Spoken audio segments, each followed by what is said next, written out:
Bonjour à toutes et bonjour à tous, bienvenue sur la chaîne Découvrir, Investir et S'enrichir. Nous sommes dans la playlist Bourse, faut-il investir sur? Donc aujourd'hui nous allons voir l'entreprise M6, donc Métropole Télévision. Donc en principe tout le monde connaît M6, au moins en France. Donc M6 figure parmi les principaux groupes audiovisuels français. Le chiffre d'affaires par activité se répartit comme suit. Exploitation de chaînes TV 72,9%, alors avec la détention à fin 2020 de 4 chaînes gratuites. Donc M6, W9, Sister et Gulli. Gulli la chaîne pour enfants. Et 9 chaînes payantes, Paris Première, Teva, M6 Musique, Série Club, TJ, Canal J, RFM TV, RMC, RMC Top. Ils ont aussi donc de l'exploitation de stations radio 11,5%, donc détention des radios RTL et RTL2 et Fun Radio. Production d'émissions et commercialisation de droits audiovisuels à hauteur de 4,9%. Autres 10,7%, donc qui concerne la commercialisation de produits dérivés, de la publication de magazines, organisation d'événements, édition de sites internet, téléachat, etc. Le nombre d'employés est de 2435 personnes. C'est pas si énorme que ça. On a vu plus gros en termes d'employés. Alors par contre, ils sont quand même assez bien diversifiés. Je ne savais pas qu'ils avaient RTL et RTL2. Donc ils ont aussi de la radio, bon, pourquoi pas. Ensuite on verra à la fin de la vidéo l'histoire de fusion avec TF1, si ça se fait ou pas. Ça pourrait changer la donne aussi. Alors pour ce qui concerne les actionnaires, donc on voit RTL Group SA à hauteur de 48,3%. Ensuite qu'est-ce qu'on peut voir d'autre? JP Morgan. On n'a pas de plan pour les employés. Compagnie nationale à portefeuille SA. Je ne sais pas ce que c'est. Non, il n'y en a pas. Donc ça c'est dommage.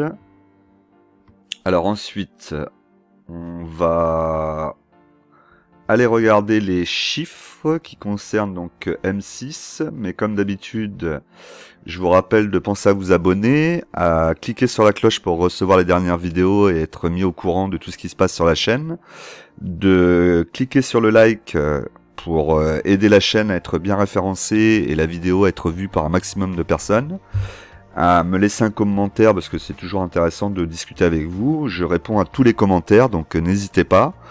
Et pensez aussi à partager la vidéo sur vos différents réseaux sociaux, et même à vos amis, n'hésitez pas si la vidéo vous a plu.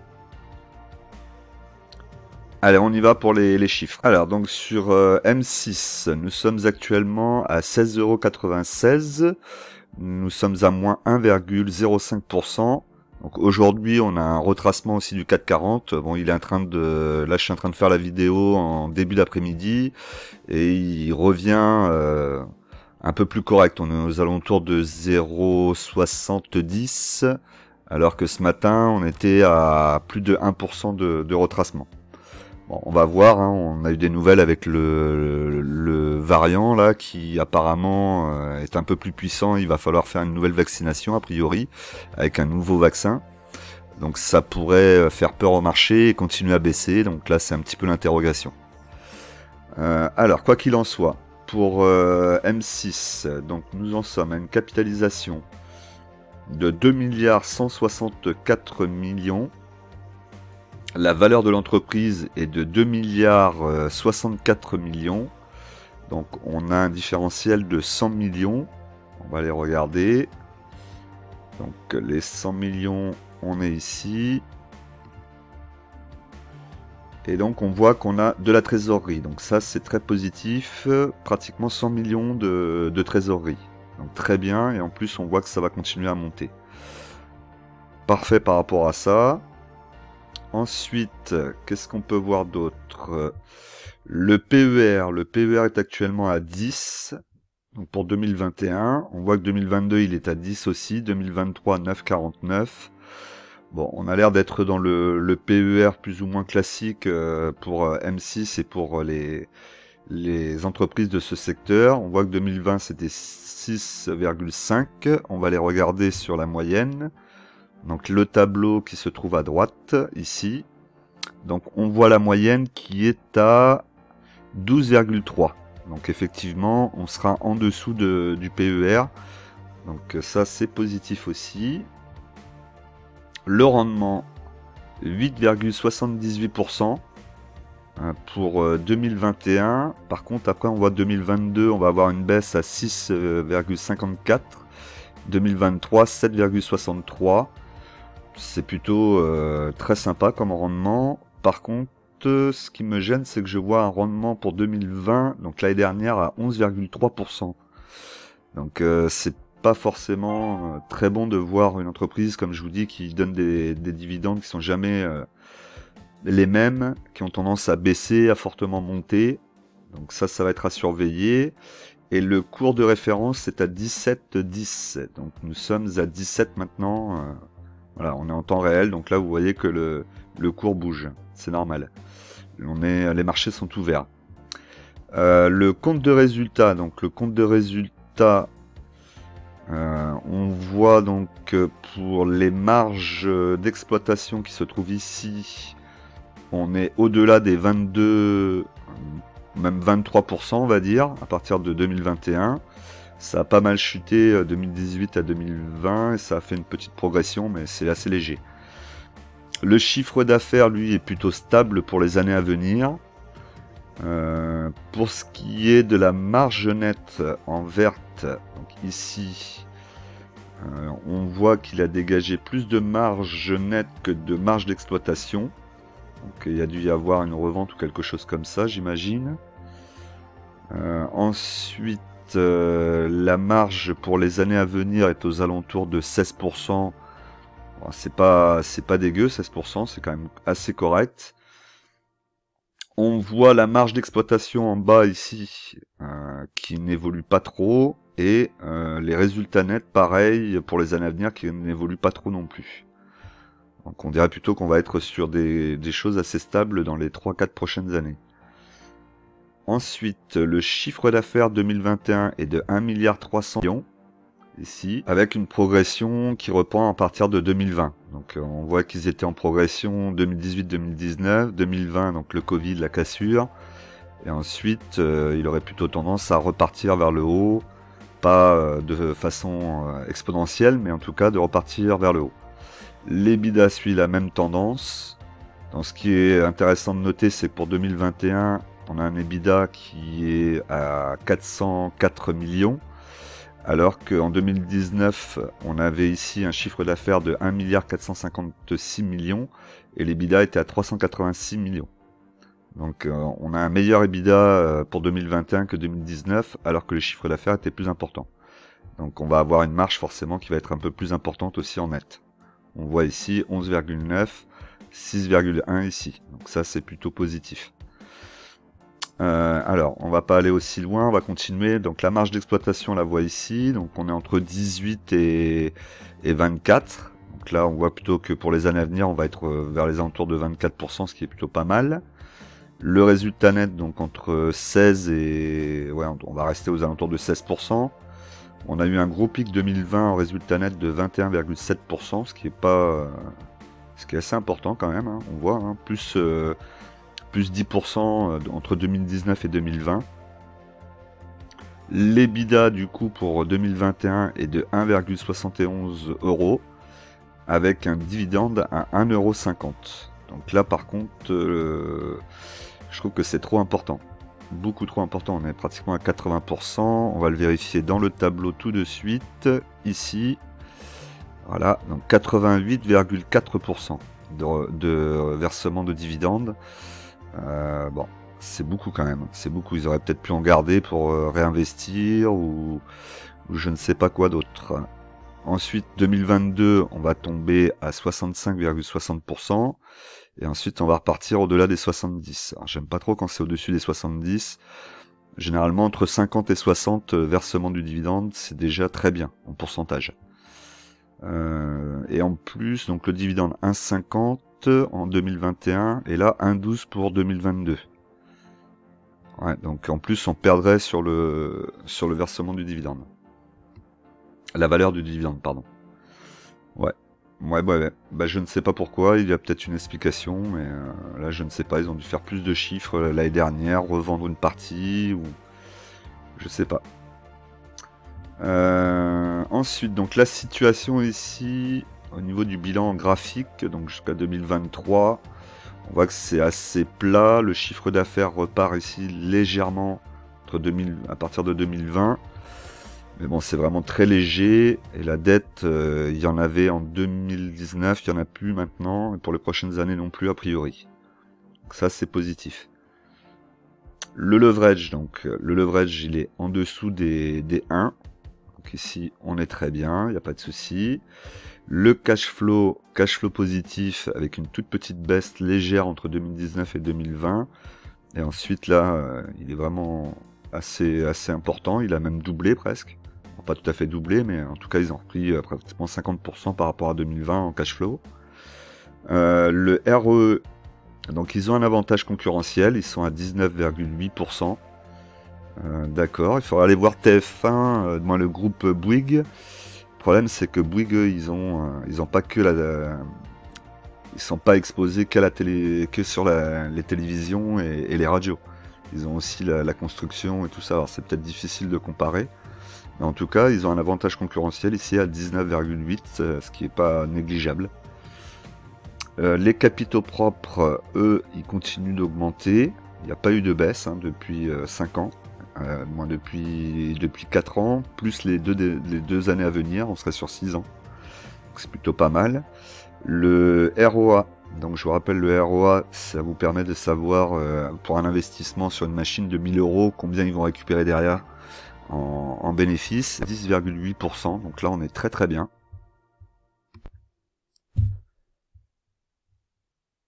Et en plus on voit qu'il y a quand même une certaine constance dans ce qu'ils font, ils sont toujours au-delà des 10%, donc ça c'est plutôt très positif.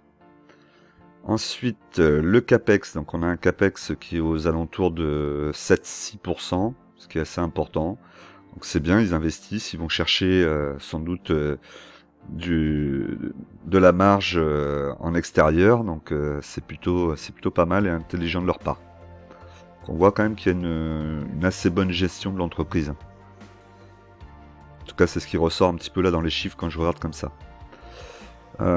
Ok, donc là c'est bon pour les chiffres. On a regardé ici le rendement, donc le rendement historique, on est à 6,8%.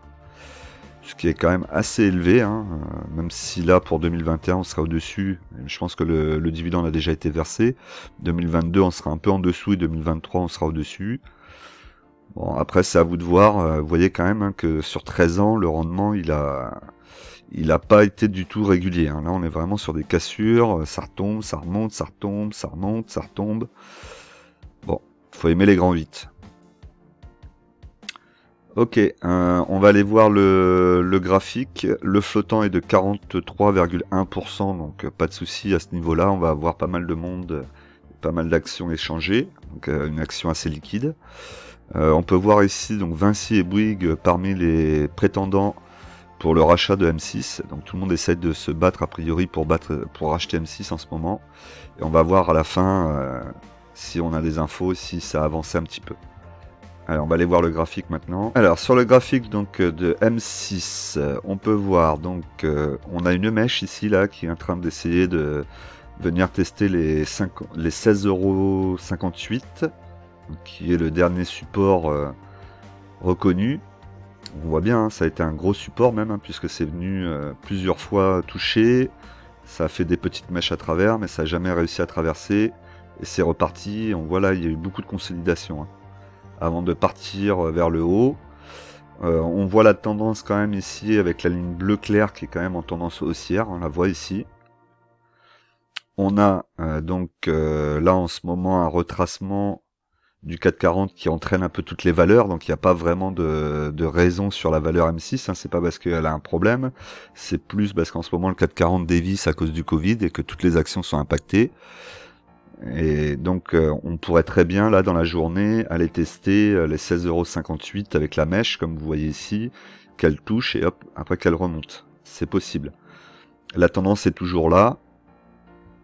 Après, bon, il faut quand même faire attention parce que là ça a quand même bien chuté ces derniers temps. On le voit depuis quelques séances, puisqu'on est en journalier. On va avoir un gap ici qui s'est fait. Donc il faudra revenir à un moment ou à un autre le combler. Mais avant ça, ça peut continuer à descendre.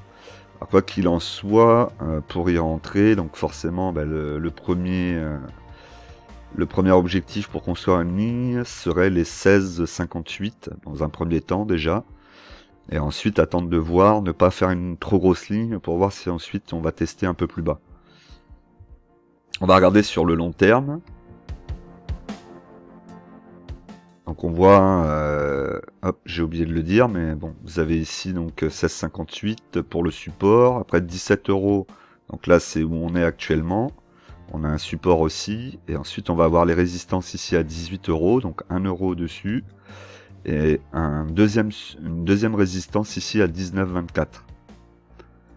Donc à jouer dans ce range. Allez, on va regarder donc sur du long terme. En mensuel. Alors sur le mensuel, c'est pareil, c'est toujours intéressant de voir les actions en mensuel ici. Hop, on va mettre les années. Parce que ça permet de voir un petit peu que l'action reste dans un range qui peut être intéressant d'acheter pour du long terme. Donc là, si par exemple on allait chercher, on irait peut-être chercher comme ça. Attendez, hop. De faire ça, une ligne, on va faire un support ici par exemple. Alors je fais ça comme ça rapidement, hein, mais c'est juste pour vous donner une petite idée. Ouais, alors là par contre il faut que tu restes.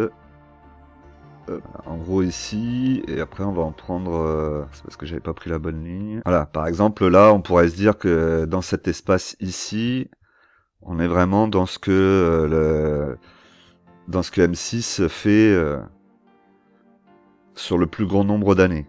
Donc si vous achetez entre 18 €, on va dire 18 €, resserrer un peu, et 13 €, là on serait dans la moyenne historique, on va dire, de la société M6. Après, si vous êtes plus bas, tant mieux, vous savez que vous êtes dans les points bas de la société historiquement. Et si vous êtes au-dessus, vous savez que vous êtes dans les points hauts, et donc là c'est peut-être difficile d'aller acheter. Voilà. Après vous pouvez resserrer un petit peu comme ça, hein. On peut essayer de faire quelque chose de plus serré encore et d'aller chercher dans des espaces encore plus réduits, par exemple ici à 17 €, 17 et serrer encore un peu là et se dire qu'entre 17 et 15 on achète bien par exemple. Là ici, hop, 17-15, ça peut être un objectif d'achat et de rester toujours dans cet objectif-là. Quand vous êtes en dessous, vous savez que vous êtes bien. Voilà, donc pour la société donc M6 au niveau du graphique long terme, hein, on voit que de toute façon il n'y a pas de poussée, c'est pas une société en croissance, c'est plutôt une société qu'il faut acheter sur les points le plus bas possible et puis après garder sur long terme. Alors, on va regarder un petit peu maintenant ce qui se dit dessus. Alors, donc on est toujours sur le site Zone Bourse, et on a un petit article, fusion TF1 M6, la concurrence s'organise pour bloquer le projet.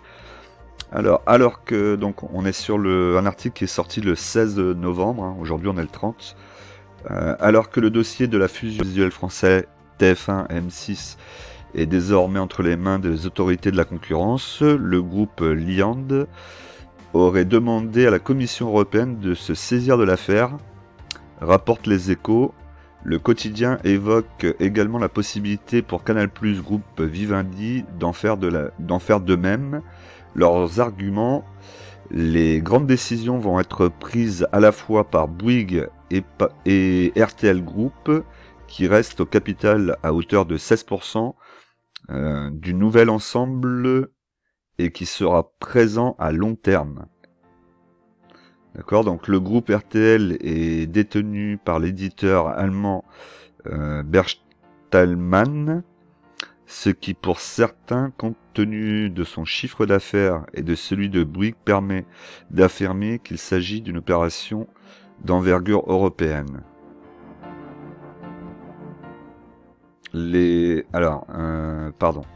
À l'autorité de la concurrence, on indique que l'opération est bel et bien de compétence française et que cette analyse est partagée par la Commission européenne, rapporte ainsi les Échos. Ouais, on n'entend pas beaucoup, ils ne disent pas beaucoup plus de choses, mais en tout cas, voilà, grosso modo, les sociétés concernées là par tout ce business. Et donc on a Vivendi aussi qui serait intéressé. Alors ça pourrait être intéressant pour M6 d'être racheté par TF1, effectivement. Après, ça pourrait rendre les choses un peu compliquées aussi, notamment au niveau de tout ce qui est la production des films, puisque aujourd'hui, les chaînes de télé investissent quand même pas mal dans le cinéma français. Et donc les réalisateurs et les producteurs peuvent aller voir TF1, peuvent aller voir M6, peuvent aller voir Canal+, et ça leur permet d'avoir plusieurs personnes pour proposer leurs films et avoir plus de chances d'être pris et d'être financés. Alors que si on se retrouve avec TF1 et M6 déjà ensemble, du coup vous avez plus que 2 interlocuteurs au lieu d'en avoir 3, donc c'est déjà plus la même chose, et donc ça pourrait rendre la situation assez compliquée. Pour ma part, je dirais qu'on peut jouer le dossier pour essayer de gagner sur M6 le fait qu'elle soit rachetée par TF1. Il va forcément y avoir un rachat un peu plus haut et on va forcément gagner un peu d'argent dessus, plus les dividendes. Ensuite, est-ce que TF1 arrivera mieux à s'en sortir? Très honnêtement, je n'y crois pas du tout, puisque pour moi la télé, c'est déjà demain. C'est quelque chose qui n'intéresse plus les jeunes. Eux, ils sont sur Internet. Il y aura de plus en plus de choses sur Internet. C'est déjà énorme, mais ça sera encore plus. Les Netflix, les Amazon, voilà, tous ceux qui sont en train de lancer leur plateforme, ils sont en train de complètement détruire la télévision. Et en plus, TF1, on peut voir que ces derniers temps, ils font un peu n'importe quoi. Ne serait-ce que si vous regardez un peu la télé de temps en temps, vous allez voir que leur programme, ça marche plus du tout parce qu'ils les mettent à des jours et à des heures où il y a personne. Voilà, je pense que c'est vraiment le déclin, et le déclin va arriver plus vite qu'ils ne le pensent. Donc je ne crois pas trop à l'audiovisuel tel qu'il est aujourd'hui. Je pense que d'ici 20 ans, les choses auront énormément changé, et toutes ces chaînes auront forcément perdu énormément d'audience. C'est déjà le cas de toute façon. Je suis sûr que si on regarde les chiffres sur les 15 ou 20 dernières années, ils perdent de l'audience chaque année. Donc voilà, donc pas forcément très positif sur du long terme. En revanche, sur du court terme, pourquoi pas, ça peut être intéressant. Là, vous voyez l'action TF1, actuellement, elle était à 8,40 centimes, moins 0,71%. Bon, voilà, donc vous pouvez vous positionner, si vous voulez, sur M6, qui pour le moment est plutôt bien au niveau de ses fondamentaux. Après, attention à cette fusion avec TF1, si jamais elle ne se fait pas. Alors, je vous rappelle qu'en investissement, les impatients payent pour les patients. On se retrouve très vite dans une vidéo qui va suivre.